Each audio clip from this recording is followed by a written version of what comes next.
So, good morning!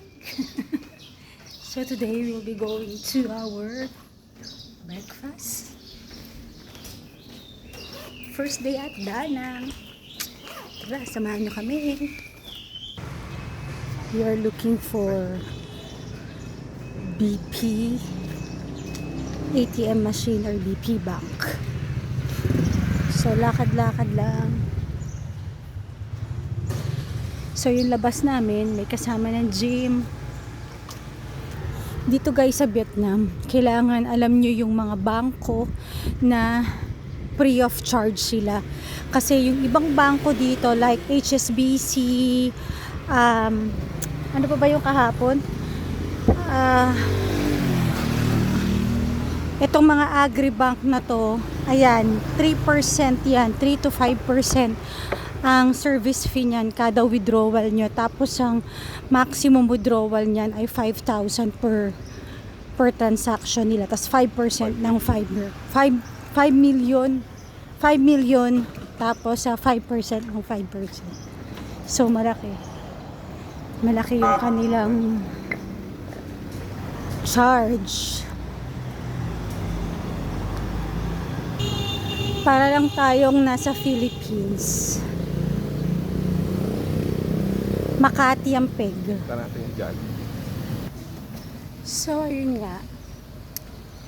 I-withdraw muna tayo para may pera tayong pangkain. And then after that, mamayang mga 8 o'clock, yung ating sundo. Parating na. Yan yung may Sunday cafe dito, katulad sa Malolos. Sunday cafe. Guys, tingnan nyo yung kanilang takip ng car, ibang klase. Di ba sa atin ibabaw lang sila, hanggang gilid meron.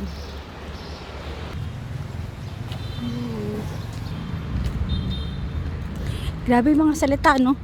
Truong, trung, hok, potong. Vietcom Bank. Siguro school to. Itong malaking to.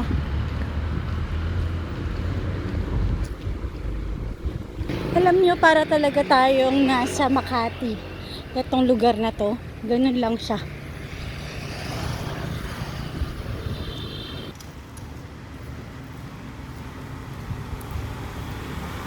It's a bank.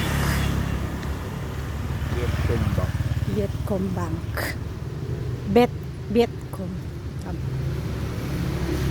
So, ayan guys, after a few minutes na walking, exercise na din. So, na-reach na natin si BP Bank. So, we hope na may laman yung cash.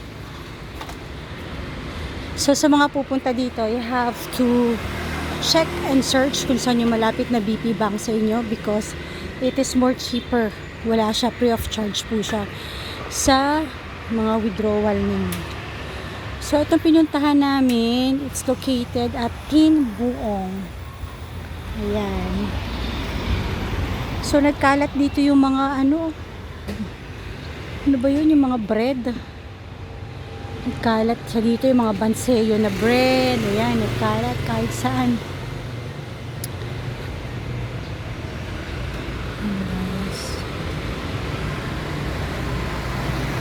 Tingnan nyo guys, may Jollibee dito. So, I think isa lang yung Jollibee meron dito sa Danang. So, yan yung pinaka ninyo, ways nyo, landmark nyo para makita nyo yung BP Bank. So, yun lang guys. That's it for the moment. So, later, mag-video tayo sa atin kung saan tayo kakain. And later, mag-video tayo going to Bana Hills guys. So, thank you for watching.